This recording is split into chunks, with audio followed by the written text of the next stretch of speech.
चलो, तो last lecture में हम लोग स्ट्रेस साइकिल डिस्कस कर रहे थे, ठीक है। अब स्ट्रेस साइकिल के कुछ लास्ट बचे हुए पॉइंट है वो निपटा लेते हैं, फिर आगे चलते हैं। भाई हम लोग डिफरेंस देखेंगे स्ट्रेस साइकिल और मेंस्ट्रुअल साइकिल में। क्लियर है? क्लियर है? स्ट्रेस साइकिल और मेंस्ट्रुअल साइकिल में तो देखो डिफरेंस क्या है। Stress cycle most of mammals में प्रेजेंट होती है। Clear? In most of mammals, most of mammals में ये प्रेजेंट होती है। और मेंस्ट्रुअल साइकिल चलती है इन प्राइमेट्स, प्राइमेट्स में मेंस्ट्रुअल साइकिल चलती है। क्लियर है? नेक्स्ट स्ट्रेस साइकिल की अगर बात करें तो स्ट्रेस साइकिल में मेंस्ट्रुएशन नहीं होती, यानी ब्लीडिंग नहीं होती, वेजाइनल ब्लीडिंग नहीं होती, ब्रैकेट में लिख लेना।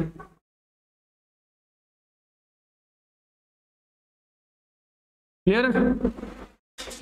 जबकि मेंस्ट्रुअल साइकिल में मेंस्ट्रुएशन प्रेजेंट होती है।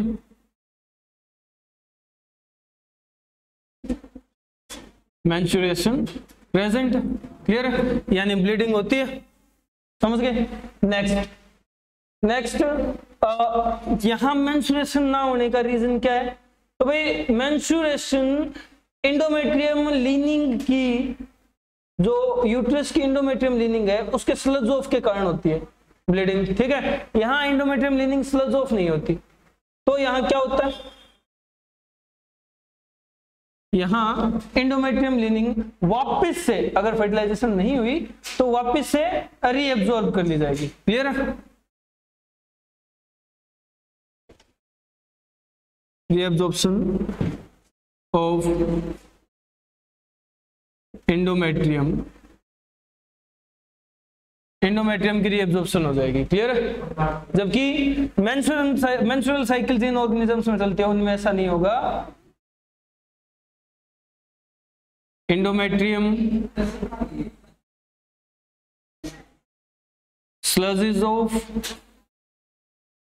क्लियर है, एंडोमेट्रियम स्लज ऑफ होती है एंड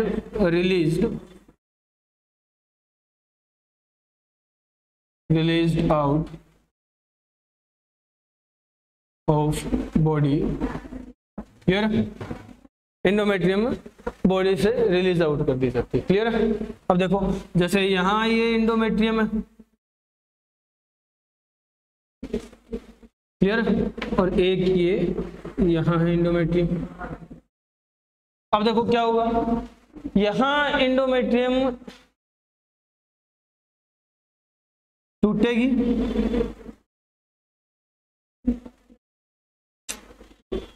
और बॉडी से बाहर रिलीज आउट कर दी जाएगी। क्लियर है? जबकि यहां ऐसा नहीं होगा, यहां एंडोमेट्रियम वापस रीअब्सॉर्ब कर दी जाएगी। क्लियर है? यहां एंडोमेट्रियम वापस रीअब्सॉर्ब कर दी जाएगी।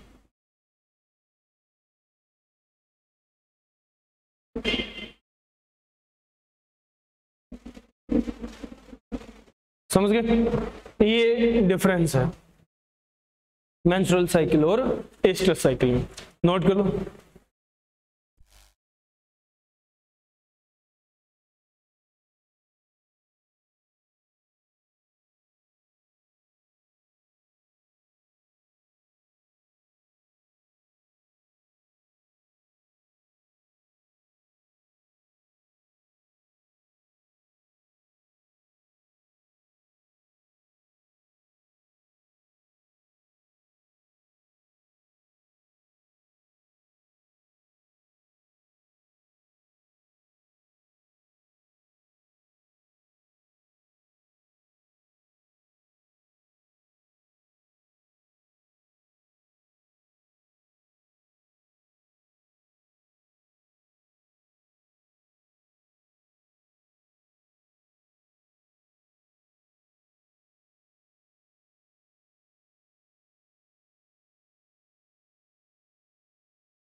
हो गया, नोट कर लिया अंजलि? चलो, तो ये स्ट्रेस और मेंस्ट्रुअल साइकिल में डिफरेंस था, ठीक है। यहाँ stress cycle menstrual cycle complete होते हैं, यानी हम लोगों ने जो गैमेटोजेनेसिस वाला स्टेप है वो कंप्लीट कर लिया है, ठीक है। गैमेटोजेनेसिस कैसे होती है वो पॉइंट हम लोग कंप्लीट कर चुके हैं।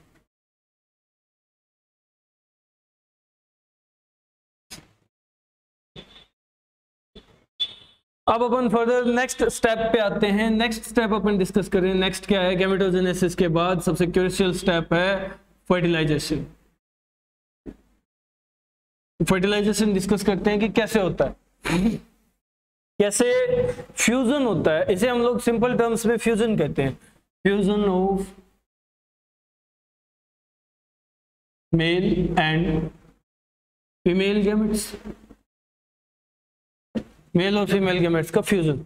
अब ये कैसे होता है और इसमें कौन कौन से स्टेप्स परफॉर्म किए जाते हैं, क्या कुछ सिनेरियो चलता है यहाँ, ये डिस्कस करने वाले हैं अपन, ठीक है, समझ गए। चलो, तो अब बात करते हैं फर्टिलाइजेशन के स्टेप्स की।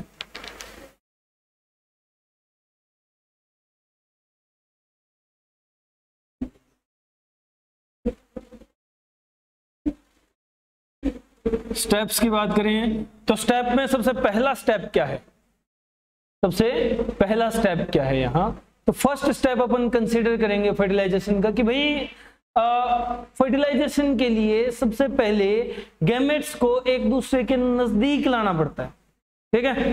गैमेट्स एक दूसरे के क्लोज प्रोक्सिमिटी में एक दूसरे के नजदीक पहुंचते हैं, तब जाकर के वो फ्यूज हो सकते हैं, फर्टिलाइजेशन हो सकती है, समझ गए। अब देखो उसके लिए क्या करना पड़ेगा, तो स्टेप स्टार्ट करने से पहले अपन वो सिनेरियो देख लेते हैं कि गैमेट्स कैसे एक दूसरे के नजदीक आते हैं।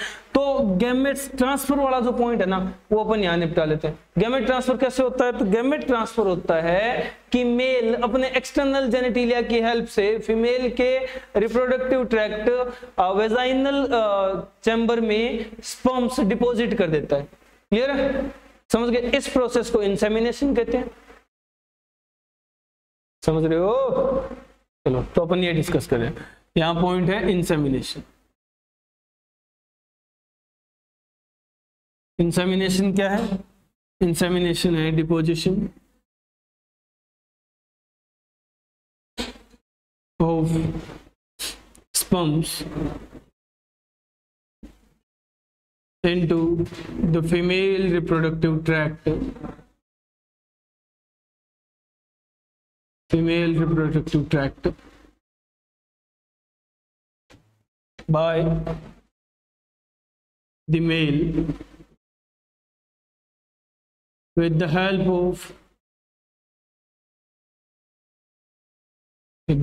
of external xanthelia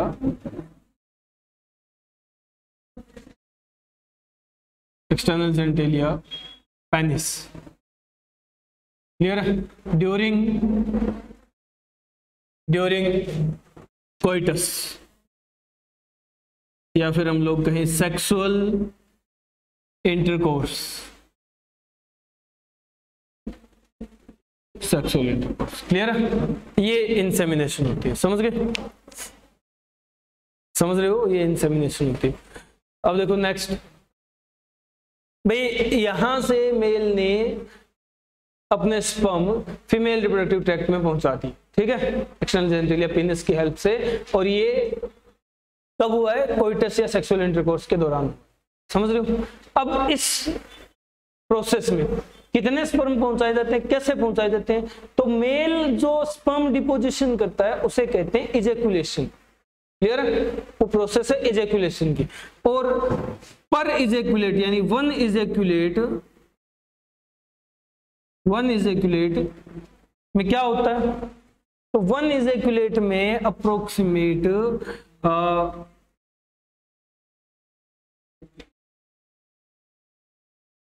2 to 3.5 ml semen. Clear है। और इसके अंदर containing 200 to 300 million sperms. Clear? 2 to 3 million sperms, ये डिपोजिशन होता है। क्लियर? इतने अमाउंट में स्पर्म वहां वो डिपॉजिट कर देता है। 2 to 3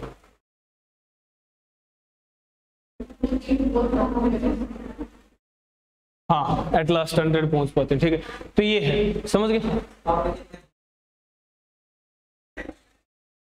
200 to 300 million sperms deposit कर देता है एक इजैकुलेट में।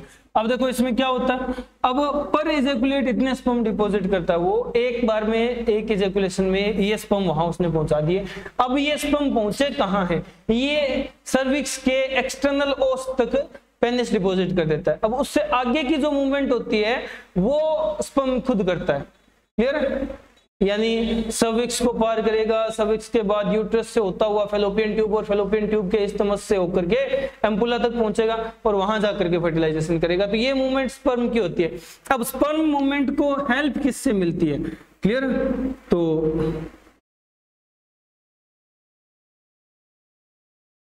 हेल्प कैसे मिलती है स्पर्म मूवमेंट को?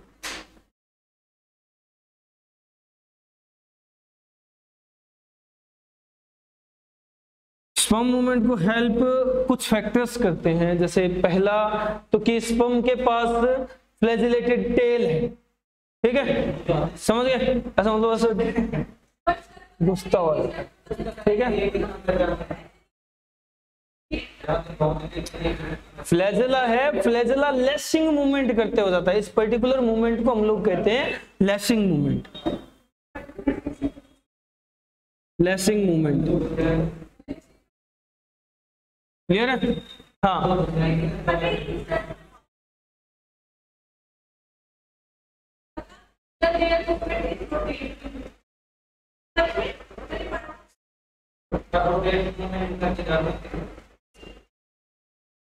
इसकी मूवमेंट लैशिंग ही बताई गई है अब तक के रिकॉर्ड्स के अकॉर्डिंग। ठीक है, हाँ, तो अपन लैशिंग सीखेंगे। चलो नेक्स्ट, लैशिंग मूवमेंट से हेल्प मिल गई पहला। तो सेकंड, इसको हेल्प किस चीज से मिलती है? सेकंड मिलती है हेल्प सेमिनल वेसिकल के सिक्रीशन में प्रेजेंट प्रोस्टाग्लैंडिन से।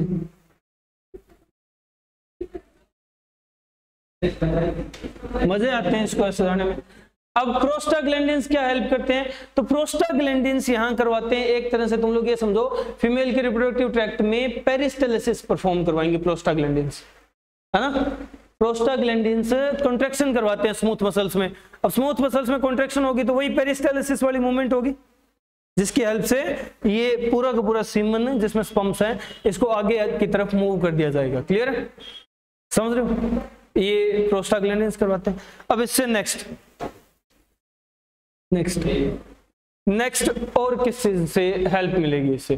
तो और जो यूट्रस है, क्लियर है, यूट्रस की जो तुम लोग ये कह सकते हो यूट्रस की खुद की भी एक स्पेसिफिक मूवमेंट होती है, यूट्राइन मूवमेंट, जो इस चीज में हेल्प करती है। क्लियर है? तो यूट्राइन मूवमेंट कहेंगे अपन, यूट्रस की मूवमेंट। ये तो हेल्पिंग फैक्टर्स है, ये तो हेल्पिंग फैक्टर्स है। अब कुछ फैक्टर्स ऐसे होते हैं जो स्पर्म मूवमेंट को रोकेंगे। क्लियर है? यानी बैरियर का काम करेंगे। अब देखो बैरियर का काम करने वाले कौन से? तो factors act as barrier for sperm movement.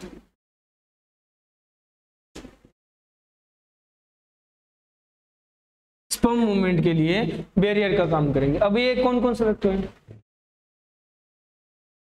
अब ये कौन कौन से फैक्टर हैं? तो देखो, अब तो क्या करते रहते हो तुम लोग?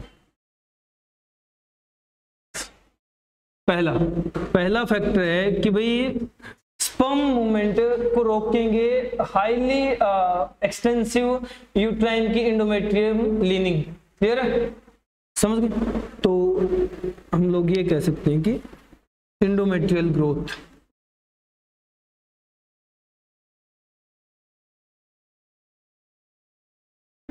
एंडोमेट्रियल ग्रोथ स्पर्म की मूवमेंट को रोकेंगे। कैसे? तो देखो ये समझो तुम लोग,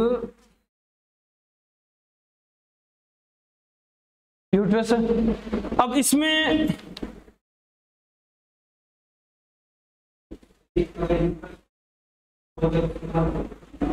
क्या हो गया?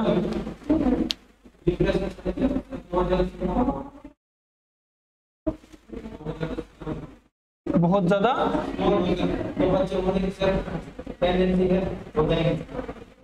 यूट्रस का साइज बहुत ज्यादा कम हुआ नहीं हो, क्योंकि इम्प्लांटेशन भले ही हो जाए, उस डेवलपमेंट के लिए तो स्पेस चाहिए ना।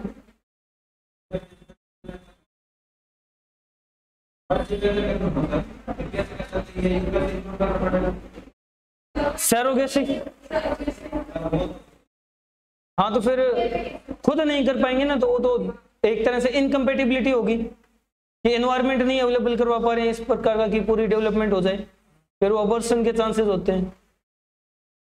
ठीक है, अब देखो यहाँ क्या होगा कि जो इंडोमेट्रियम है वो बहुत ज्यादा ग्रोथ कर लेगी ऐसे। ठीक है, और एंडोमेट्रियम की ग्रोथ के कारण ये ऐसे उलझे हुए होंगे दोनों साइड के एंडोमेट्रियम आपस में यूट्रस में। अब यहां से स्पर्म को ऐसे मूवमेंट करते हुए जाना है, दोनों के बीच के तैर करके जाना है, तो ये एक तरह से बैरियर का काम करेंगे। ठीक है,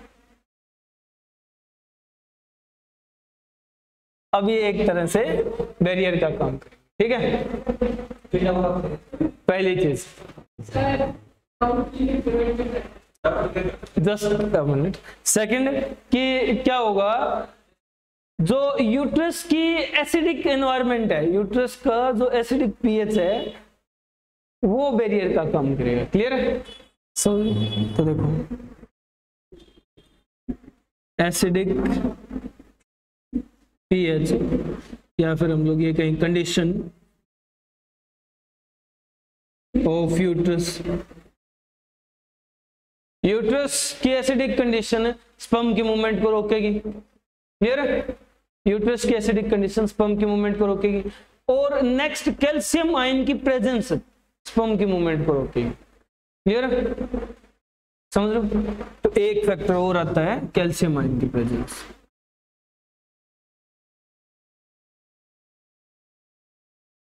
ये तो ये स्पर्म की मूवमेंट को रोकने के लिए बैरियर का काम करने वाले फैक्टर हैं, ये हेल्पिंग फैक्टर हैं। ठीक है, निपटाओ इन्हें, नोट करो।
नोट कर लिया ना तुम लोगों ने? चलो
चलो अब देखो, इतने स्पर्म रिलीज हुए हैं, इन सब बैरियर्स को पार करते हुए जब ये पहुंचेंगे ना, ठीक है, इन सब बैरियर को पार करते हुए पहुंचेंगे तो अप्रोक्सीमेट कुल मिलाकर के लगभग इन 200 to 300 मिलियन स्पर्म्स में से सिर्फ और सिर्फ, ध्यान रखना हर बात, सिर्फ और सिर्फ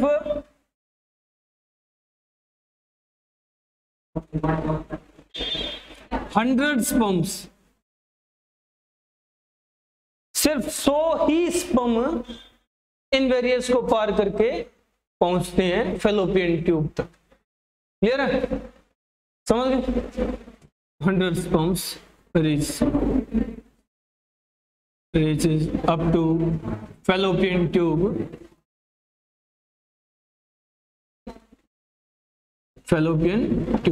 सिर्फ 100 sperms ही fallopian tube तक पहुंच पाते हैं। अब इसमें एक चीज ध्यान दो भाई, कितने स्पर्म रिलीज किए गए थे एक इजैक्यूलेशन में, और उसमें से पहुंचे कितने? 100। तो कितना हाई नंबर ऑफ रिडक्शन हुआ स्पर्म्स का, समझ रहे हो? इसलिए अगर मेल में स्पर्म काउंट थोड़ा सा भी कम हो जाए तो डायरेक्ट इफेक्ट इन पे पड़ेगा। ये 100 में से घटेंगे वो जितने घट रहे हैं, समझ गए? क्लियर है? और जितने कम स्पर्म पहुंच पाएंगे उतने ही कम चांसेस ऑफ फर्टिलाइजेशन होंगे, उतने ही कम चांसेस ऑफ फर्टिलाइजेशन होंगे, और उतना ही मेल में स्टेरिलिटी के चांसेस बढ़ेंगे। क्लियर है? समझ रहे हो?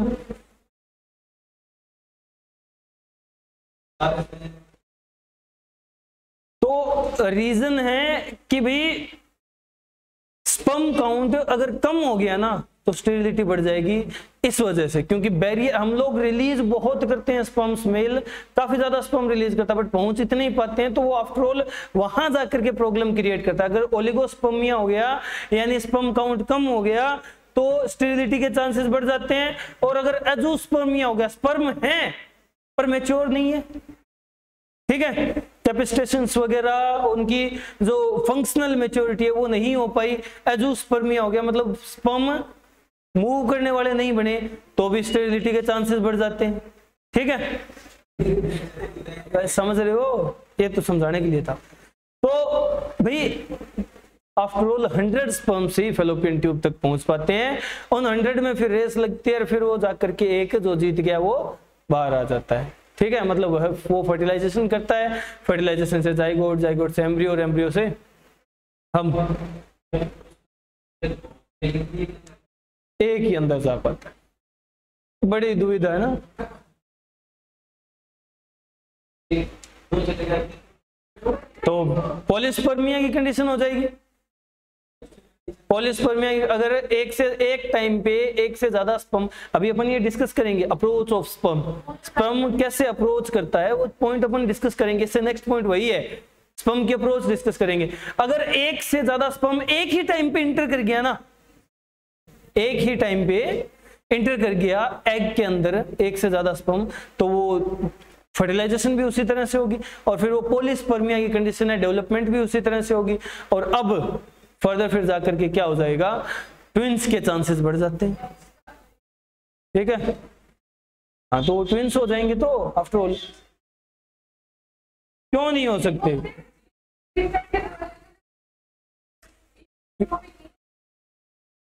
कैसे नहीं हो सकते? कैसे नहीं हो सकते? फीमेल के एग में तो एक्स क्रोमोसोम ही है, मेल में भी होता है फीमेल में भी होता है। अगर एक वाई स्पर्म गया और एक एक्स स्पर्म गया, ठीक है, दोनों ने एक टाइम पे फर्टिलाइजेशन कर दी,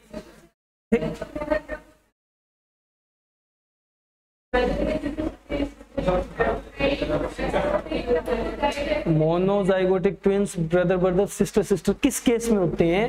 वो ट्विन फॉर्मेशन है कि भाई एक ही स्पर्म गया, ठीक है, एक ही स्पर्म गया, उसने फर्टिलाइजेशन की, क्लियर है, और उस फर्टिलाइजेशन से जो जाइगोट बना वो क्लीवेज के टाइम उसमें क्लीवेज ज्यादा होगी, वो क्लीवेज से दो अलग अलग एंटिटी बन गई। अब वो दोनों अलग अलग डेवलपमेंट कर रहे हैं, तो उस केस को हम लोग कहते हैं मोनोजाइगोटिक ट्विंस। यहां ट्विंस का केस बनेगा बट ये डिफॉर्मिटीज होंगी, अबनॉर्मल ट्विंस होंगे, ठीक है, अबनॉर्मल बच्चा डेवलप होगा, हो सकता है कंप्लीटली सेपरेट ना हो सकता है दोनों ही कैरेक्टर आ जाएं, ट्राइसोमी बन जाए, ठीक है, डिप्लोइडी की जगह ट्रिप्लोइडी आ जाए।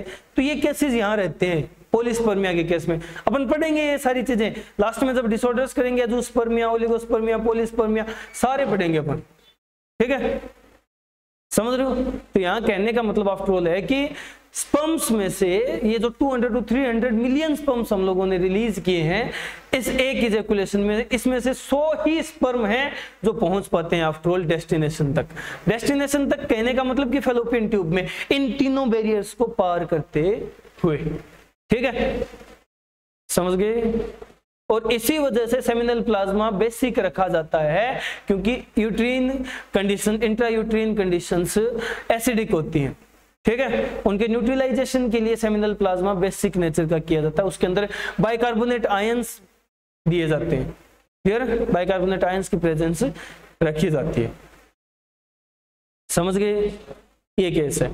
अब अपन नेक्स्ट पॉइंट डिस्कस करेंगे, अप्रोच ऑफ स्पर्म, कि स्पर्म कैसे अप्रोच करता है एग को, मतलब स्पर्म एग तक पहुंचता है तो उसमें क्या क्या चेंजेस आते हैं, वो एग तक कैसे पहुंचता है और कैसे वो एग को फर्टिलाइज करता है, क्लियर है, समझ गए?